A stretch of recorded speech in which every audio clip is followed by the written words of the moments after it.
I'm Nisa from Breast Cancer Foundation, and welcome to our very first episode of this brand new podcast series, No Age Limit, where we talk about real women, real stories, and why breast health should be important for every woman, no matter how young you are. Now, for those of you who don't know much about BCF, we are a social service agency in Singapore that advocates for early detection of breast cancer and provides psychosocial support for the breast cancer community. All right, so enough of me rambling. Let's dive right into today's episode because we have a very special guest with us today, Noreen. Yay! welcome to our first episode. We are so honored to have you on board. Thank you for having me too. I'm Noreen. I'm also known as Mion.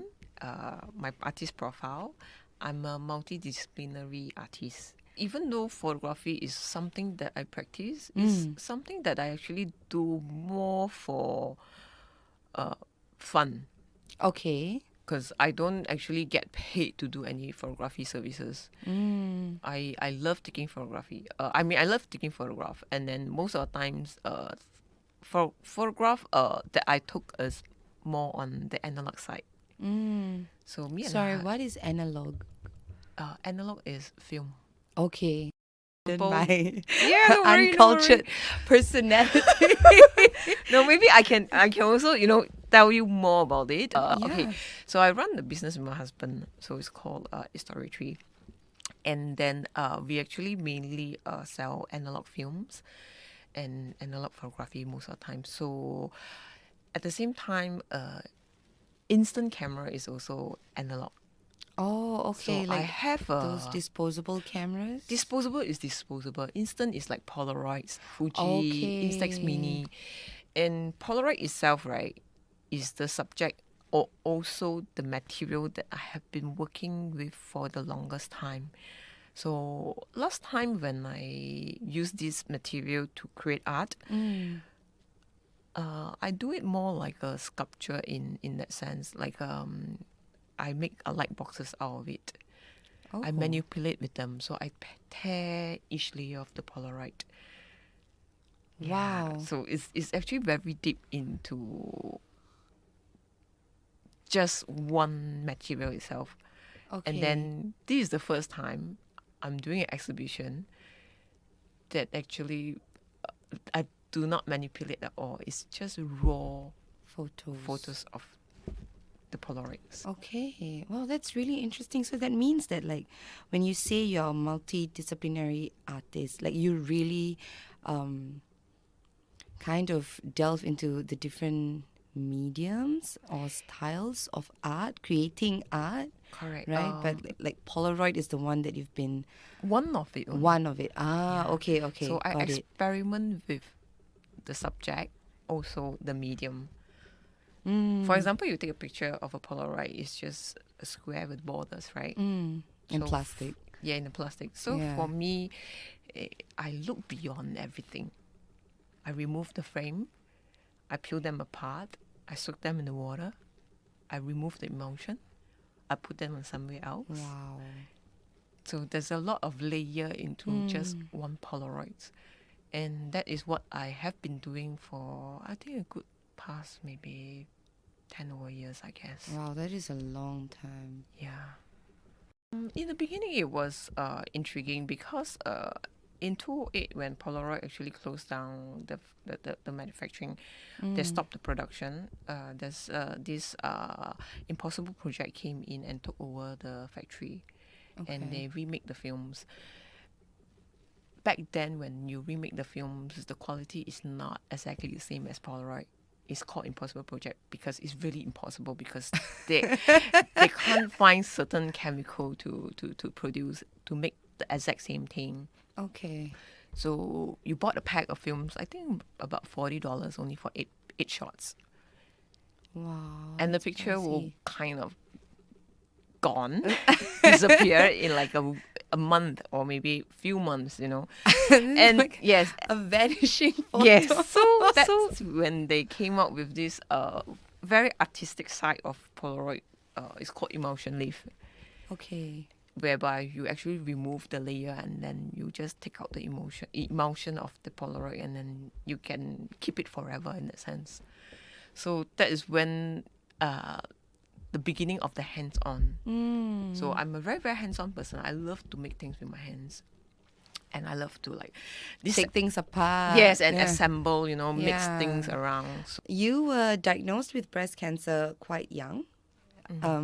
Yes, it's above the recommended screening age, but it's still very, very young. And I think your experience prior to that, started even way before. Earlier. So, can you share with us a little bit about how that chapter of your life began and leading up to the diagnosis?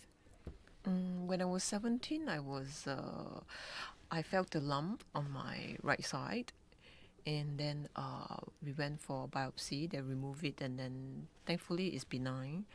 And from then on, it's like cysts keep growing and then disappearing. New ones.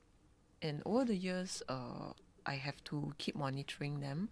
So until I was 42, they found something suspicious, and then it was stage 1 cancer, invasive lobular carcinoma. And that's when things change. We actually had this conversation earlier, right? Like about the whole aspect of uncertainty and how, given that it started from when you were 17, and then there's always that checking in, and then only at the age of 42. You must have done so much during that time, right? So yeah, and I think that is something that, like I mentioned before, that our breast cancer warriors also shared with us, that even if they have already entered remission, there's still that uncertainty that looms over them, and it's something that they kind of have to accept as part of their daily lives. But yeah, so the fact that you already kind of had it in the back of your mind, right? Like with the lumps appearing and just knowing that, okay, this is part of you growing up, right? Going for your screening. What was some of the emotions that you went through when you found out about the diagnosis itself? Actually, at that point of time, before I went to get the results, right? The day before, I actually had a blood test. Okay. It was for my other thing. Yeah, so, and they actually also try to test if there's any cancer marker. Oh, So I actually have a 4 cm nodule on my liver. Yeah, so they were testing if there's actually a malignancy in it. And then it's benign. So it's benign. And I was like so sure that, CEA, cancer marker, it relates to everything. So I was so confident that when I go and see the doctor, I know that it's another benign, like what I have been through, in and out, it looks suspicious, it may not be, that kind of thing. So when she said that, this time round, it is, I actually kind of stunned, but I also at the same time, the first thing that came to my mind is actually family. And I don't want them to worry too much. And yeah, I think I have this auto, fight or flight mode kind of thing just set in. So I actually, honestly speaking, until now, I actually didn't tear. But it's not because, I don't think I was strong. Okay. It's not because of all this. It's because that I don't know how to regulate the emotions. So I was just as lost because I have no idea what is ahead as well. So when I went home, I think I told my parents and I told my mother-in-law. Then they are the one that was crying, So after that, I think I went for a shower, and then I couldn't cry. I just couldn't cry. Even in the shower, I couldn't cry. But something came about. The idea of documenting the journey. Wow. I guess that Spoken like a is true creative. that is how things comes about. So the moment Yeah. I came out from the shower, I told my husband, I know what I want to do. Yeah, so I just tell him that, I want to do an exhibition. And then the day after, the title came about goodbye. So goodbye is saying goodbye to my breast. I want to do a funeral, and then it's a Polaroid exhibition, and also at the same time, how to say, also it's a way for me to navigate the emotions. Yes. That sounds really quick though, right? Like from the point of your diagnosis to the point where you were able to reconcile. Exactly the same day. Yeah. So that's really fast. Like I feel like I've spoken to a lot of different young women who are members at BCF, and I realized that everyone truly has such different reactions. There are people who, they break down, they cry, they get depressed, and these are all very valid emotions to have. Yes. Because I would imagine that a cancer diagnosis is one of the most scariest thing that that you can find out about yourself. Indeed. But there are also a lot of our warriors whose initial reaction was immediately like, okay, what next? What can we do next to help us feel better? What's the course of treatment? Immediately, like that desire to get better. That's also a very common reaction that I do see. So as a person who, prior to working at BCF had zero idea about breast cancer, I thought like, wow, that is such an interesting view to have. Yes. Yeah, and I guess for yourself, even like the fact that you are an artist and immediately, like you I think go it's back. come naturally because it's I've been doing art and photography, right? So it just comes naturally when I didn't even like force it, but I really did try to cry in the bathtub. I did like, maybe I can cry when I'm alone, right? Think. But then Yeah. somehow the idea just came. Then I was like, oh, the more I think about it, the more I think about what I want to do, what I want to photograph. Yeah. So Would you say that that is how you have always been as a person? Like when you go through difficult things, you channel those emotions into your art? not really. I mean, like my cousin just passed away for nose cancer, and I was bawling. I can't even do anything. I was like, oh no, this is real. He's gone.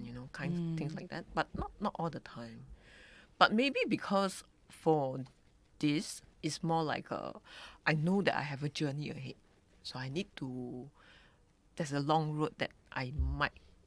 I don't know what is going to happen. So I think that's where maybe the body and the mind tells me that Noreen, you need to document this because It's a very important step, right? it's like okay, if certain things happen, it's like oh, done, but breast cancer is something that is not done in one day. Yeah. It is an entire journey that you have to Yes. go through, and Like test over test, oh, this one cannot tell anything. Next text, cannot tell. Okay, we have to do another test. Things like that makes you kind of like the waiting game, I would say. So just waiting. I think that is also part of the how you cannot just okay, I'll just wait. You need to regulate that wait. yeah. You need somewhere to channel that wait. Yeah, and I'm guessing that like your art is also kind of that safe space for you, right? It helps me to accept things slowly. So, for example, today, what changes next? So according to that day, I took a picture. What's next? I took another picture. So the picture also is kind of like something that I can, put that emotion into the image. And now that the image is exhibited and is actually going to relate to other people. So it's like a circle of, passing on, and everyone can gather strength from there.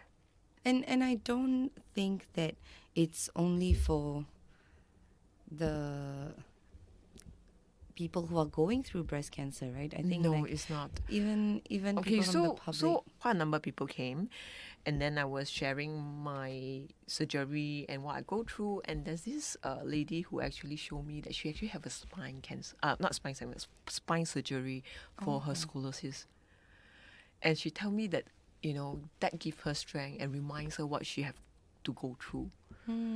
So I guess something vulnerable like that, it could be vulnerable to someone else as well, but then at the same time, I think it kind of gives strength to everyone unknowingly because they can share the pain. Yeah, and then I think not only for the patients, I think it's also for the caregivers. Yeah. I think that is very, very important because the patient, yes, we are sick, we can't take care of ourselves, but the caregiver actually handle as much stress as we do. Yeah, and I think that a lot of the times, the caregivers feel that during that cancer journey, they are the ones who need to be strong for the person who is going through breast cancer. So they tend to, suppress a lot of their own emotions. So I think it's really inspiring that you came up with this exhibition to help different people in different ways, because art is subjective, right? And literally you could one person's interpretation of your art would differ from another person's interpretation of that art. And the fact that people can come forward and share with you that they are drawing strength from that art, I think that's really a very remarkable experience to have. To me, right? I'm thankful. Yes. Yeah, I'm sure. So about the exhibition, it's a funeral for your breasts. Maybe we can just like backtrack a little bit and share about your treatment journey, and what made you decide to go through with the mastectomy. In the early days when I was diagnosed, right? Actually, I already back on my mind. I was thinking that is there an option to have a bilateral mastectomy, because I have been going through in and out. Got new growth, and then disappeared, change sizes, and all this. It gives me an idea that why not I just remove it, and then maybe I don't need to think as much. Then of course things change because I really got diagnosed. Oh, sorry, where was the question again? The question. Suddenly I just got like don't know go where already. So basically, like, I wanted to backtrack a little bit because we haven't shared about the contents of your exhibition, right? So I wanted to ask you about, like your treatment journey and what made you decide to remove your breasts completely. Since you said that the exhibition is about a funeral for your breasts. Okay, wait, let me just why I want to remove my breast, and then how it came about Yeah. to document it, right? Okay, why? Okay, the reason why is I have so many lumps. So like I said, I've been going in and out to monitor them. And I think that it also gives me a peace of mind to remove both. That is actually a personal, choice, right? Yeah. So there's a lot of people that actually do like, lumpectomy or maybe reconstructions. But I chose not to have that because during my time that I got diagnosed, before everything, before making the decision to actually remove both breasts, I did read about it. Like, I also asked friends that have gone through breast cancer. Some actually did like a flap, to get back the other side of the breast, and then some actually get the belly fats up. And I learned that actually there are also side effects from all this procedure, and then it takes a longer time to heal. And I think I have gone under the knife quite a few times. I want to reduce as much, and I just want to kind of like get over it, and then I can move on. But I also think that maybe at the same time, acceptance. not only myself, my husband. It Mm. plays a really huge role. So I did ask him, you know, when he give you that kind of support, I think you don't really have much worry. So I just make the decision. And why, like I said, because I don't know how to navigate the emotions, right? So the idea came about to photograph. But at the same time, when you photograph, you actually learn to accept slowly by slowly. You know, it's actually help me, I would say, to navigate that emotions that I couldn't be able to express it humanly. But then, yeah, somehow it turned out to be a funeral for my breast lah. So when you remember, like when you shared with us that you had the idea while you were in the shower, right? So at that point, did you already decide that you were going to remove both breasts? Or was this something that you discovered like along the way while you are photographing? No. Already have that back in the mind. So I think on the first day we still haven't decided. Like go to the doctor. I think the week after then went to the doctor and tell her that okay, we are adamant to remove both. You know, something like that. But I was given 3 choices. The first one was to do a lumpectomy. Second choice is just one side. Yeah. Third one is also what's it called? Reconstruction. Yeah. So, but I was quite adamant in removing both because partly also because I know that if I don't remove, I have to keep going back to mammogram only one side of my breast. And to think about it is like, okay, that's hell. Yeah, and you're already going through so much, Yes. right? I feel like at that time you would want to do the things that are firstly important to you and as much as possible cause you to suffer less. And right? that also because we don't know what is next, right? So Yeah. I might have to go radio. I might have to go chemo. I mean, thankfully, I don't need to do both of that treatment. But back then is I do not know you whether. didn't know yet. So the doctor said you might have to do this. We have to remove, your what's it called, the lymph nodes, to see whether it's spread.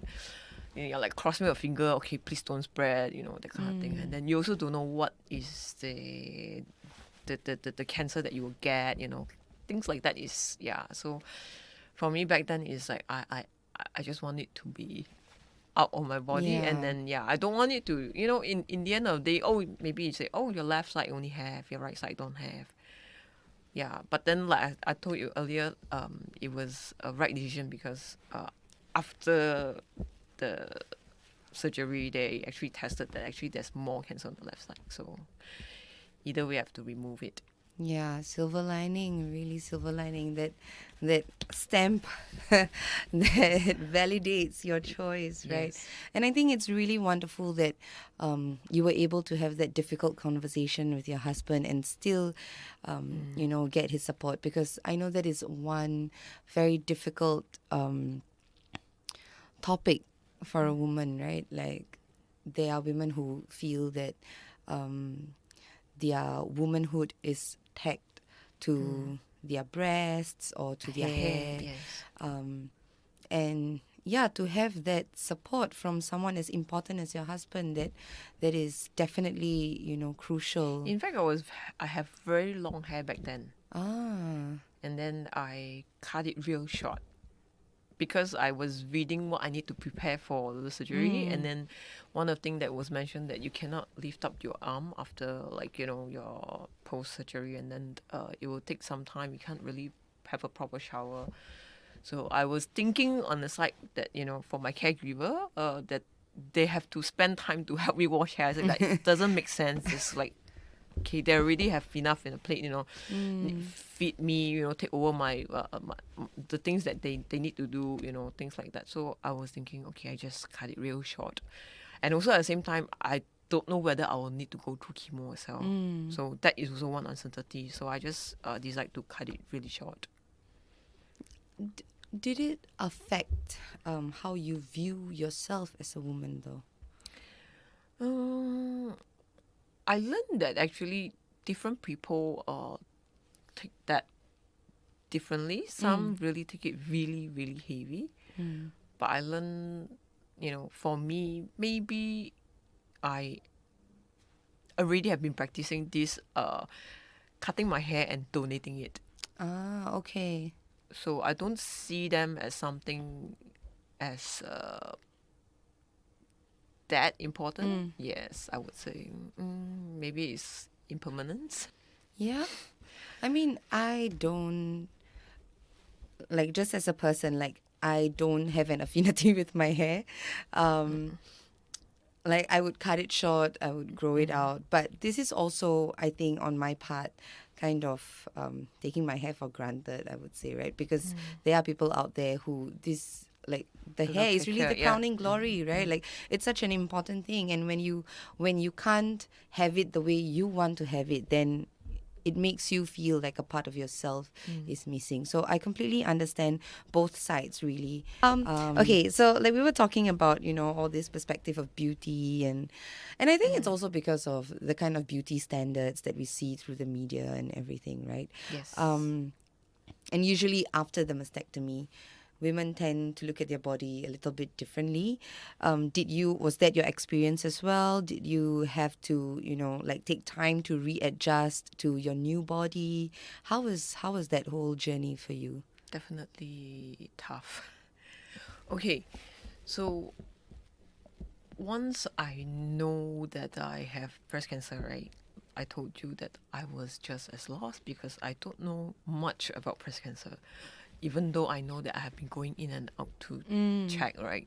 But when you really know that, breast cancer, then you realize that, there's so many breast cancer, so many type of breast cancer. So I thought breast cancer is just breast cancer, but it is Me too, not. before I started working. Yes. So then I realized that, okay, I need the information because I don't want to go to the doctor, just, go in, she tell me what, then I thought, oh, what are you talking about? That kind of thing. So I went to the Libby, the Library app? yes, the library app. So I borrowed quite a number of breast cancer books and then like food, what to eat, after the surgery and all this.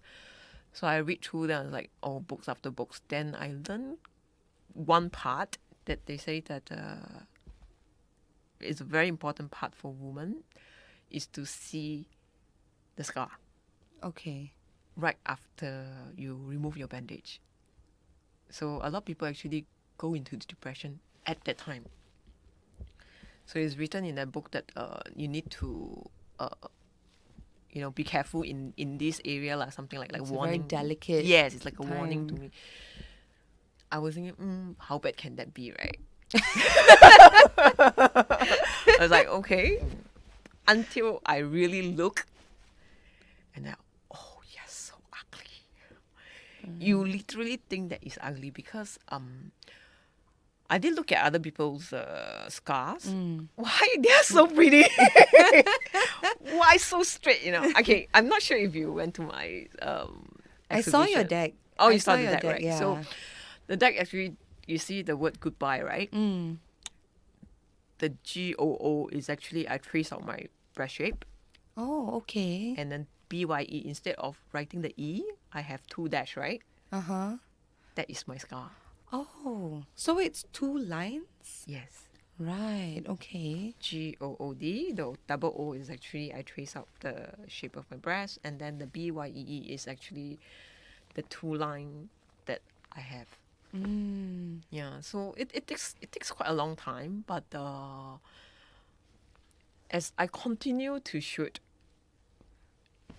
it helps me to accept, and then I see the beauty beyond just the scar.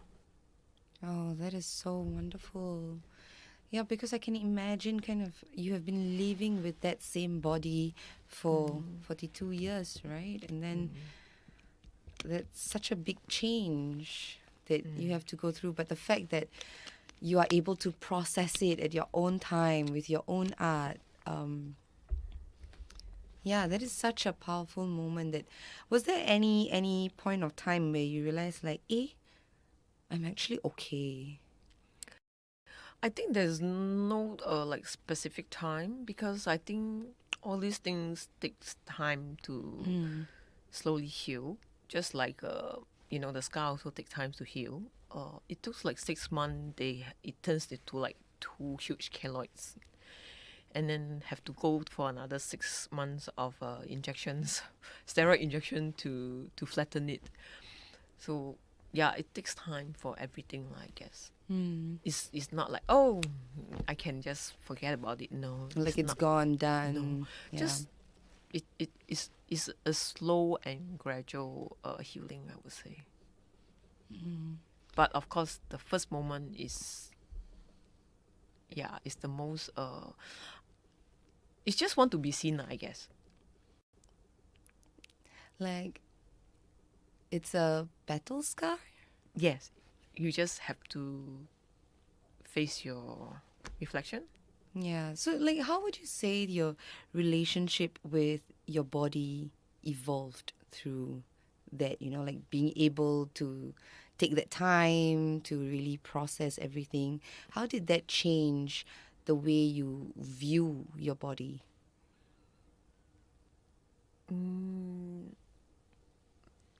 I don't think about that, I guess. Yeah. So yeah, I don't think about that. Like, I don't have any like after that, after you accept it, is like, It's me normal, already. yeah. This is my normal. Okay, I'm not sure whether it's okay to be in the YouTube. Okay, this part, right, is quite funny in a sense. Okay. Okay. So before that, when you have delivery food, you always brothers at home, right? And then you have to like, let me go and grab my food. The parcel delivery is here. It's like, cover up. But now, I go around. Yes, I go around the house naked sometimes. It's like, I'm so with it, comfortable. And then, yeah, until my husband's like, you're like, too much. Because first, you don't need to wear a bra. It's so comfortable. And then I think the most important thing is when you want to grab food or grab delivery, whatnot, you can just confidently walk. Come, give me the food. You don't need to think twice. You don't need to prepare, rush, like. So I say, I see beauty beyond that. I think that is where this whole... Yeah, because it's all in the moments, right? It's the little Correct. things I that mean, give you... if you say from our perspective, when people make fun of it, then it's not fun. But when you are the survivor themselves, that it's quite funny in that sense. I mean, they give you prosthetic for your bra after the surgery. So I have like Two boobs. Yes, I have like 2 char siu pao. I think more than 2 char siu pao. Embroidery is really cute. It's embroidery, it's really nice, pretty looking. It's just that I keep telling the nurses that I don't need it, give it to someone else. It's just take it, it's free for you. And you're supposed to put inside, when you want to wear dresses, then, but I never use it. Yeah, I already dumped all my bra, actually. You really prepared. Like, you were fully prepared to get this, like, no looking back anymore. After you are braless, you realize that, okay, I should have done this earlier. Yeah. That's joking. Oh, okay, so I mean, that is that's great. I'm so happy for you. But yeah, okay, so now, like, when you look at the scars, right, what do they represent? A reminder that I fought a good fight. Yeah. Yeah, you did. And I'm grateful that I'm here. I think that's awesome. I think you have such a positive, vibrant energy. It is so inspiring, Noreen, like, really. Thank you. Okay, we are actually at the last question now. What would you say to someone who has been newly diagnosed or, struggling to accept their post-surgery body, who is still learning to see themselves with compassion? I think it's important to take your time, slowly, and look at your reflection. slowly digest it, because healing don't come instantly. It comes gradually. Yeah, and there are waves as well, right? There'll be times when you feel Correct. great. And then some things, how to say it, even daily things sometimes actually helps you to regulate that emotion as well. Yeah, I think that is a very crucial thing, to not rush yourself through this period, especially when you're going through so many different transitions. And yeah, I think one thing that we can learn from Noreen here is the fact that, she really does things step by step, really looking at things beyond the surface, I would say. Correct. Right? Yeah, like looking at what, for instance, the concept of beauty. There are so many other ways that you can interpret beauty. And I think when you have time with yourself and you really allow yourself to be in that safe space, it helps you just come to terms with the challenges that you may be facing. All right. And before we wrap up, the last question for you. Do you have any takeaways from our chat today? This is my first time doing this. It was nerve-wracking. Great. We were both nervous. So I guess I take back something again today. I learned how to do a podcast. Yeah, you learn something new every day, right? Okay, and you want to do a little shout out for your exhibition? Goodbye is an exhibition by Myun, and then it's about my journey towards my breast cancer mastectomy, and then it's at Objective Lower Gallery 2. It will end on the last day, 2nd November. Okay. Are there any tickets? Is it open to public? It's open to public. Okay, great. So if you have some time this weekend, do come on down to see Noreen/Mune's exhibition. Goodbye. And if you are wondering how to do your breast self-examination at home, you can always log on to our website. We also have an animated video that's available on YouTube. So, so many different ways for you to find out how you can do your breast self-examination at home. As always, early detection saves lives. And as per our campaign this year, breast cancer doesn't care, so you must. So ladies, check your breast. It's for the best. Thank you so much for tuning in to the first episode of No Age Limit. We'll catch you in the next episode. Bye-bye.